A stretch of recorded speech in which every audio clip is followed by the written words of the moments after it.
The cold wind howled through the narrow alleyways as little Mira wrapped her tattered shawl tighter around her frail body.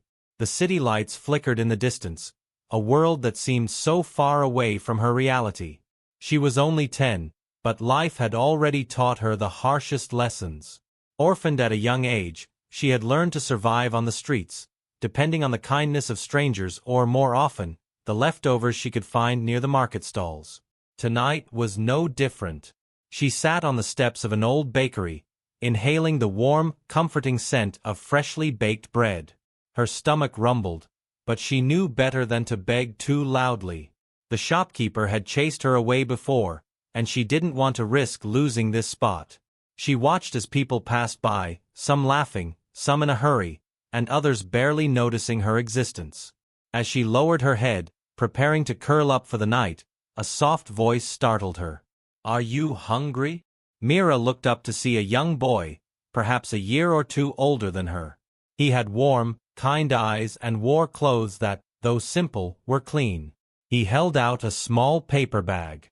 She hesitated, glancing around to see if it was a trick. No one had ever simply offered her food before. "Take it," he urged, his smile genuine. "I bought an extra roll. You can have it." Slowly, Mira reached out, her fingers brushing against the warmth of the bread inside the bag. The moment she took it, she felt a lump rise in her throat. It had been so long since someone had shown her kindness. "Thank you," she whispered, barely able to meet his gaze. The boy sat down beside her on the cold steps. "I'm Rohan," he introduced himself, unbothered by the dirt-streaked pavement beneath him. "What's your name?" "Mira," she replied softly, taking a cautious bite of the bread. The soft, buttery taste melted on her tongue, and for a moment, she felt something she hadn't in a long time. Warmth, not just in her belly but in her heart. "Do you live nearby?" Rohan asked. She hesitated before shaking her head. "I don't have a home." Rohan didn't flinch or pity her like most people did. Instead, he nodded thoughtfully. "Then we have something in common. My family doesn't have much either. My mom and I live in a small house at the edge of the market. She sells flowers." Mira looked at him in surprise. He didn't seem like someone who struggled. He was clean, he had shoes that weren't torn, and his face didn't have the tired look she often saw in people who fought to survive each day. "Your mother, she lets you give food to strangers?" she asked cautiously. Rohan chuckled. "She says kindness doesn't cost anything, and if you share what little you have, you never go hungry in the ways that truly matter." Mira felt something tighten in her chest. Was that what she had been missing all along? Not just food, not just shelter, but someone who cared? For the first time in a long while, she felt safe. Even though she knew this moment wouldn't last forever, even though she knew the morning would bring the same struggles, right now, under the dim glow of the streetlights, she had a friend. But what Mira didn't know was that this one small act of kindness would change her life in ways she could never have imagined. Mira held the warm bread close, taking small bites as if trying to make it last forever. Rohan sat beside her, his legs swinging slightly over the steps. The night was growing colder, but his presence made it feel less harsh. She wasn't used to talking to people for this long. Most of the time, people ignored her, looking past her as if she didn't exist. But Rohan wasn't like that. He treated her like a real person, like a friend. For a moment, there was silence between them, but it wasn't uncomfortable. Mira watched as the lights of the city glowed in the distance, wondering what it would be like to have a real home, a warm bed, and someone waiting for her at the end of the day. She barely remembered what that felt like. "How did you end up here?" Rohan asked suddenly, his voice gentle. Mira hesitated. It wasn't something she liked to talk about. The memories were painful, but something about Rohan made her feel like she could share a little. "My parents. They were gone before I could understand what was happening," she murmured. "I was sent to live with some relatives, but they didn't want me. I ran away when I was 7. Rohan's eyes darkened with something Mira couldn't quite place. Was it sadness? Anger? That must have been really hard, he said softly. She shrugged. You get used to it. But even as she said the words, she knew they weren't true. You never really got used to being alone. You just learned to survive. Rohan sighed and leaned back on his hands. My dad left when I was little, he admitted. Mom works day and night to keep us going. Some days, it's really tough. I see how tired she gets, but she never complains. Mira listened carefully. It was rare for someone to talk to her this way, as if she were an equal, as if she mattered. She sounds like a good person, Mira said. She is. Rohan smiled, a hint of pride in his voice. She always tells me that real wealth isn't in money but in the people who stand by you when you have nothing. Mira looked down at her hands, thinking about those words. She had never had anyone stand by her before. But tonight, for the first time, she wasn't alone. A sudden shout from the bakery door made her flinch. The shopkeeper stepped out, his face twisted with irritation. Hey! How many times have I told you not to sit here? He barked. Mira scrambled to her feet, gripping the bread tightly. She knew what was coming. Another chase. Another night of running. Before she could bolt, Rohan stood up beside her. She's not doing anything wrong, he said firmly. The shopkeeper narrowed his eyes. You should know better than to hang around with street rats. Go home, boy. Rohan clenched his fists. She's not a rat, he said, his voice shaking with anger. Mira tugged on his sleeve. It's okay, she whispered. She had been through this before. She didn't want him to get in trouble because of her. But Rohan didn't move. He stood tall, refusing to back down. She's my friend. The word sent a strange warmth through Mira's chest. Friend. It had been so long since she had heard that word directed at her. The shopkeeper scoffed, shaking his head. Suit yourself. But don't expect any favors from me. With that, he turned and stomped back inside, slamming the door behind him. Rohan exhaled sharply, turning to Mira. Are you okay? She nodded, still stunned by what had just happened. No one had ever stood up for her before. You shouldn't have done that, she said quietly. Why not? Rohan asked. Because now he'll be mad at you too. Rohan smiled. That doesn't matter. Mira didn't understand him. She had spent years believing that people only cared about themselves. But Rohan was different. The night grew colder, and the streets became quieter. Mira knew she couldn't stay here forever. The bakery wouldn't be safe for her anymore. Rohan seemed to sense her thoughts. Where do you sleep? Wherever I can, she admitted. Rohan hesitated for a moment before saying, Come with me. Mira's eyes widened. What? You can stay at my house tonight. My mom won't mind. Mira shook her head. I can't. Why not? Because people don't just invite strangers into their homes, she said, unsure how to explain the fear twisting inside her. Rohan shrugged. You're not a stranger anymore. Mira stared at him. She wanted to believe him. She wanted to trust that there was a place where she belonged. But trust was dangerous. It had been broken too many times before. Still, the idea of spending a night somewhere warm, somewhere safe, was tempting. Are you sure? She asked hesitantly. Rohan grinned. Positive. Mira took a deep breath. Maybe, just this once, she could take a chance. Maybe kindness wasn't always a trick. As they walked through the dimly lit streets, Mira felt something she hadn't felt in years. Hope. But she had no idea that this night would change everything. Mira followed Rohan through the quiet streets, her bare feet moving carefully over the uneven ground. She had spent years navigating the city's corners, knowing which alleyways were safest and which streets to avoid. But tonight was different. She wasn't walking alone. Rohan's house wasn't far, but to Mira, it felt like stepping into another world. The small, dimly lit home was tucked at the edge of the market, just as he had said.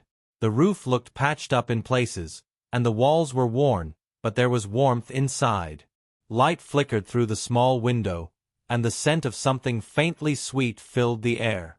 Rohan pushed the creaky wooden door open, stepping inside first. "Ma, I'm home," he called. Mira hesitated at the doorway. She wasn't sure if she was allowed to cross that line. A soft voice answered from inside. "You're late, Rohan." I was starting to worry. A woman stepped into view, wiping her hands on her faded sari. She looked tired but gentle, her eyes kind like Rohan's. The moment she noticed Mira standing behind him, she paused. Rohan scratched the back of his head. "Ma, this is Mira. She doesn't have anywhere to go." His mother studied Mira for a long moment. Mira held her breath, ready to turn and leave if the woman told her to. But then, to her surprise, Rohan's mother smiled. "Come in, child." Mira's heart pounded as she stepped inside. The house was small, just one room with a small bed in the corner, a wooden table, and shelves filled with carefully arranged items. Some pots, a few books, and small clay figurines. It wasn't grand, but it was a home. Something Mira had long forgotten the feeling of. "Sit," Rohan's mother said, pulling out a wooden stool.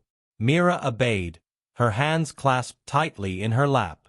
Rohan sat across from her, grinning. "See? I told you she wouldn't mind." His mother placed a cup of warm milk in front of Mira. She stared at it, hesitant. It had been so long since someone had offered her anything without expecting something in return. "Drink, child. It's late, and the night is cold," Rohan's mother said. Mira picked up the cup, the warmth spreading through her fingers. She took a small sip, the taste rich and comforting. For the first time in years, she felt safe. But deep down, she knew this safety wouldn't last. That night, Rohan's mother let Mira sleep on a mat near the small window. The warmth of the house, the faint crackle of the oil lamp, and the rhythmic breathing of Rohan as he slept all felt foreign to her. She had spent so many nights curled up alone on the streets, jumping at every sound, waiting for morning to come. But here, the silence wasn't scary. Yet, her mind wouldn't rest. What if they changed their minds? What if they decided she wasn't worth the trouble? She had learned long ago that kindness often came with conditions. And when those conditions weren't met, people left. The next morning, Mira woke up early, long before the sun had fully risen. The house was quiet, but the faint aroma of tea filled the air. She sat up, careful not to make a sound. She couldn't stay. She couldn't let herself believe this was real. But just as she stood up, ready to slip out the door, a voice stopped her. "Leaving already?" She turned to see Rohan sitting up, rubbing his eyes. Mira froze. I didn't want to be a burden." Rohan frowned. "You're not." She looked away. "People always say that at first." Rohan sighed. "Ma won't let you leave without breakfast. And neither will I." Mira hesitated. Rohan grinned. "Come on, just eat first. Then you can run away if you want." She narrowed her eyes. "That's a trick." "Maybe," he admitted, still smiling. Despite herself, she sat back down. Rohan's mother served them hot parathas with a little bit of pickle on the side. Mira ate slowly, savoring every bite. After breakfast, Rohan grabbed a small basket and stood up. "I have to help Ma at the flower stall today. Come with me." Mira hesitated. "I don't know anything about flowers." "You don't have to," Rohan said. "Just sit with us. Keep Ma company." Mira bit her lip. Part of her still wanted to leave.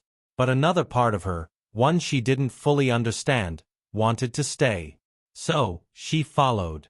The market was already busy when they arrived.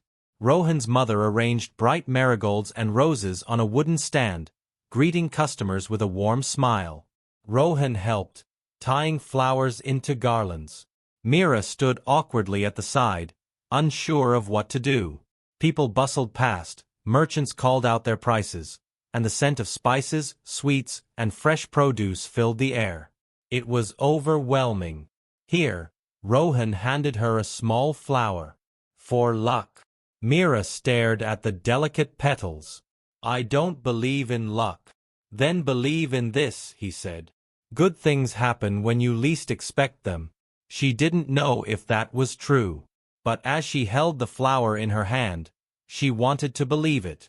But the peace didn't last long. A sharp voice cut through the market noise. There she is. Mira turned, her heart stopping. A man in a faded gray shirt, his face twisted with anger, marched toward her. Behind him, a woman followed, her expression hard and unforgiving. Mira's past had caught up with her. She had been found. Mira's heart pounded in her chest as she took a step back. The man's glare burned into her, his hands clenched at his sides. She knew that face. She had spent years trying to escape it. Rohan looked between Mira and the strangers, his brows furrowing. Who are they? He asked. Mira didn't answer. She couldn't. Her legs felt frozen in place, but her mind screamed at her to run. The woman took a step forward, her voice sharp. So, this is where you've been hiding. Mira's throat tightened. She had hoped they had forgotten about her, that they had moved on. But now, standing in the middle of the busy marketplace, she felt exposed. Rohan stepped in front of her. Who are you? He demanded, his voice steady but tense.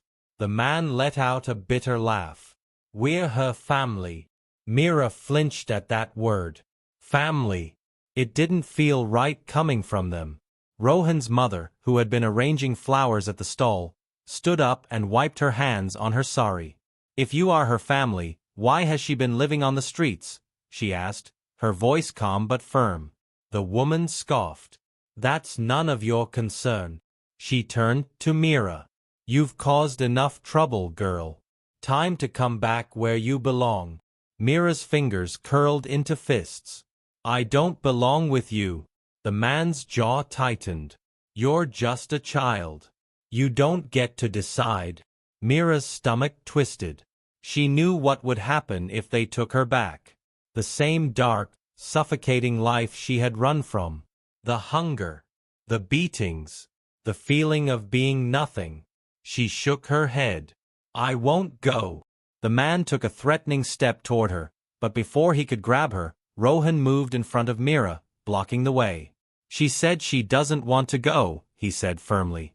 The man's eyes darkened. Move, boy. Rohan didn't budge. Not until she says she wants to leave with you. The market around them had grown quieter. People were starting to watch, murmuring among themselves. Some merchants leaned forward, sensing the tension. Rohan's mother wiped her hands again, stepping beside her son. I don't know what you've done to this child before, she said, her voice calm but unwavering, but if she's afraid of you, that says enough. The woman's lips pressed into a thin line. She's our responsibility. You have no right to interfere. Rohan's mother held her ground. A real family doesn't abandon their own. Mira felt a lump rise in her throat. No one had ever defended her like this. No one had ever stood up for her. The man's patience was running out. He lunged forward, grabbing Mira's wrist. Panic shot through her body like fire. No, she cried, trying to pull away. Rohan reacted instantly. He shoved the man's arm, making him stumble back. Leave her alone. The woman gasped. How dare you? But Rohan wasn't scared. You don't get to decide for her, he said, his voice louder now. You lost that right the day you abandoned her. The crowd was fully watching now. Some people muttered in agreement. Others frowned at the strangers. The man's face twisted with anger. He wasn't used to being challenged. You have no idea who you're dealing with, boy, he hissed. Rohan's mother stepped forward, her voice as steady as stone. Neither do you. The man hesitated. He glanced around at the growing crowd. He could feel the weight of their judgment. He wasn't in control here. Mira could see the calculation in his eyes. He wanted to take her, but he couldn't do it with all these witnesses. The woman tugged at his arm. "Not here," she muttered. The man's eyes flicked to Mira, filled with quiet rage. "This isn't over," he growled. And with that, they turned and disappeared into the crowd. Mira felt her knees go weak. The world around her blurred as her breath came in quick, uneven gasps. "They'll come back," she whispered, her voice shaking. Rohan's mother placed a hand on her shoulder. "Not if we don't let them." Mira looked up at her, her vision blurred with unshed tears. "Why are you helping me?" Rohan's mother smiled softly.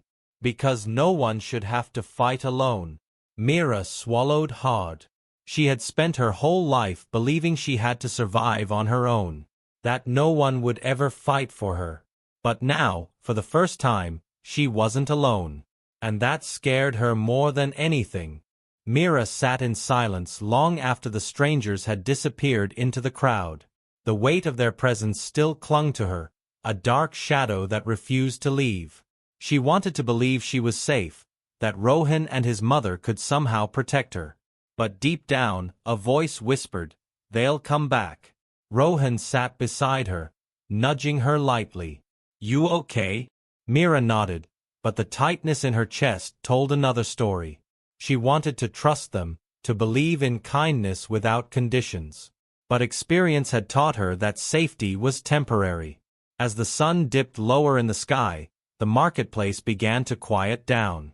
Rohan's mother packed up the unsold flowers, humming softly. The normalcy of it all felt strange after what had just happened. "We should go home," Rohan's mother said gently. "It's been a long day." Mira hesitated before standing up. The thought of returning to their small but warm home felt like stepping into something dangerous, something that could disappear in an instant. The walk back was quiet. Rohan tried to fill the silence with small talk, but Mira barely heard him. Her thoughts kept circling back to the man's final words. "This isn't over." That night, sleep didn't come easily. Every sound outside made her tense. Every creak in the wooden walls made her wonder if someone was coming. She was used to running, used to looking over her shoulder. But for the first time, she didn't want to run. The next morning, Rohan's mother sent him to fetch fresh flowers while she prepared tea. Mira helped fold some old cloths, her fingers moving absently over the fabric. "You don't have to stay, you know," Rohan's mother said suddenly. Mira's hands stilled. "What do you mean?" "I mean, if you ever feel like you want to leave, you don't have to be afraid. You have a choice now." Mira swallowed. The idea of leaving should have made her feel relieved. Instead, it terrified her. "I don't know where I'd go," she admitted. Rohan's mother gave her a kind look. "Then stay. As long as you need." Mira didn't respond. She wasn't used to having choices. Just then, the door burst open. Rohan stumbled in, out of breath. His face was pale, his hands gripping the doorframe for support. Mira's stomach dropped. "What happened?" Rohan's eyes darted to her. "They were at the market again, asking about you." The air in the room turned heavy. "They were asking the vendors if they had seen you." "I hid, but I heard them say they won't leave until they find you," Rohan said, his voice urgent. Mira's chest tightened. They weren't giving up. Rohan's mother set down the teacup she had been holding. "Then we need to be careful." Mira shook her head. "No, I should go. I don't want to bring trouble here." Rohan frowned. "You're not going anywhere." "They won't stop," Mira whispered. "And neither will we," Rohan's mother said firmly. Mira looked between them, confusion twisting in her mind. Why? Why were they willing to fight for her? Rohan ran a hand through his hair, thinking, "We need to find out why they want you back so badly." Mira hesitated. "I already know why." Rohan's mother waited patiently. "Tell us." Mira took a shaky breath. "I ran away because of what they did to me. They never cared for me. To them, I was just someone to use, to work for them, to suffer for them. Rohan's hands curled into fists. And now they want you back? Mira nodded. Not because they care, but because they lost something, and they think I can fix it. Rohan's mother narrowed her eyes. What did they lose? Mira looked down. Money. A tense silence filled the room. They must have promised me to someone, she continued, her voice barely above a whisper. Maybe they owed a debt, or maybe they thought I could be useful to someone else. But when I ran, they lost that chance. And now they want to take me back. No matter what it takes. Rohan stared at her in disbelief. They're trying to sell you? Mira didn't respond, but the answer was clear in her expression. Rohan's mother exhaled sharply. Then we need to stop them. Mira's heart pounded. How? Rohan straightened. We don't run. We fight. Mira wanted to believe him, but the fear in her chest was growing, because she knew the kind of people they were dealing with, and she knew they wouldn't stop until they got what they wanted. That night, Mira couldn't sleep. The weight of everything pressed down on her chest. She lay awake, staring at the ceiling, listening to the quiet sounds of the house. The warmth of Rohan's family was something she had never known before.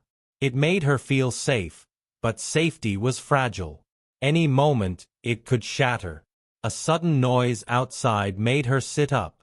A faint shuffle, barely audible. Her pulse quickened. Someone was out there. She slipped out of bed and crept to the window. The street was dark, but shadows moved near the gate. Her breath caught. They found me. Before she could react, a loud knock echoed through the house. She froze. Rohan's mother woke up first, lighting a small lantern. Who could it be at this hour?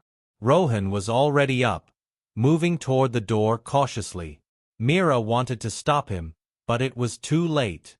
He unlatched it, and the door swung open. Standing in the doorway was the man from the market, his face twisted in anger. Behind him, two more figures lurked in the darkness. Move, he ordered, his voice low and threatening. Rohan didn't. You can't take her. The man's eyes flashed. She belongs to us. Rohan's mother stepped forward, her face calm but firm. She is not an object to be owned. The man let out a harsh laugh. You think you can stop me? Mira's heart pounded. She had seen what he was capable of. She knew how cruel he could be. But then, something happened that none of them expected. From the shadows, several people emerged. Market vendors, neighbors, people Mira barely knew but had seen in passing. One by one, they stepped forward, their eyes filled with quiet determination. She's not going anywhere, one of the vendors said. You heard her. She doesn't want to go, another added.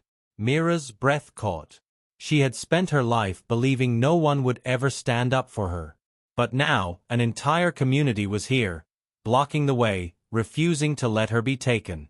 The man's confidence wavered. He hadn't expected this. He glanced at the growing crowd, realizing he was outnumbered. This isn't over, he spat, his fists clenching. But he knew he had lost. With a final glare at Mira, he turned and disappeared into the night. The silence that followed felt unreal. Mira stood frozen, unable to believe what had just happened. Rohan turned to her. You're safe now. She looked at the people around her, the same people she had walked past every day, never imagining they cared. For the first time in her life, she didn't feel alone. And in that moment, she realized something. She had spent so long running from the past, from the people who hurt her. But she had never stopped to see the people willing to stand by her.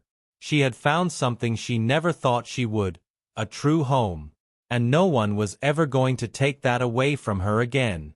Mira stood in the doorway long after the man had disappeared, the echoes of his threats still lingering in her mind. But when she turned back, All she saw were faces filled with warmth and reassurance. The market vendors, the neighbors, people she had once thought were strangers, had come together for her. She had never known what it felt like to have people stand up for her. And now, as she looked at them, something inside her shifted. Rohan's mother placed a gentle hand on her shoulder. "It's over now." Mira nodded, but she wasn't sure if she believed it yet. The fear inside her had been there for so long, it was hard to let go. But the sight of the people around her, their silent promise that she was not alone, made it a little easier to breathe. The neighbors slowly started dispersing, murmuring words of comfort before heading back to their homes. A few vendors stayed behind, making sure Mira was truly safe before leaving. Rohan let out a deep breath once they were alone. That was intense. Mira gave a small, shaky laugh. "Yeah." His mother turned to her. "You don't have to be afraid anymore, Mira. No one will let them hurt you again." Mira swallowed the lump in her throat. "Why?" she whispered. "Why do you care so much?" Rohan's mother smiled gently. "Because everyone deserves kindness. And no one should have to fight alone." Mira felt her chest tighten.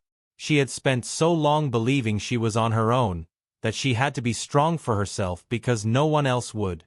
But here they were, people who had no obligation to her, people who had nothing to gain, fighting for her simply because they cared. That night, Mira slept peacefully for the first time in years.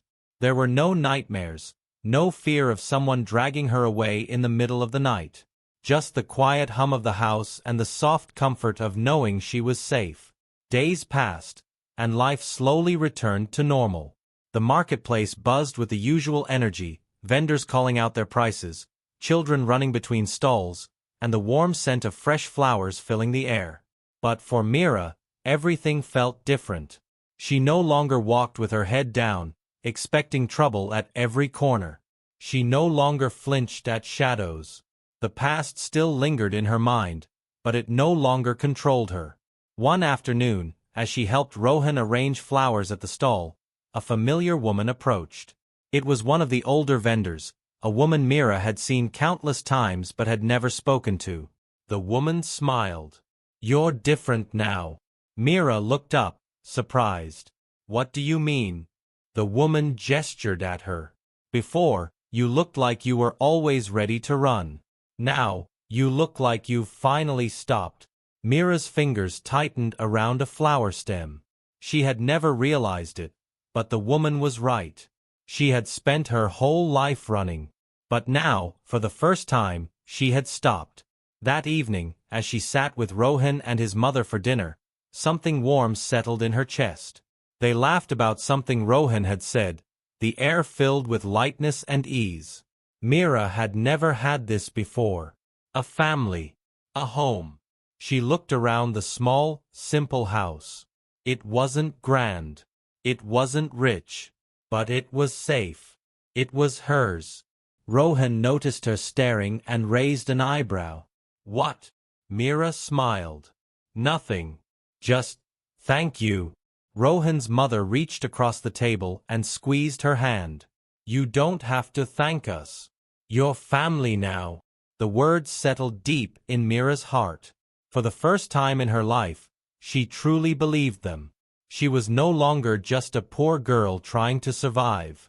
She was Mira. And she was finally home.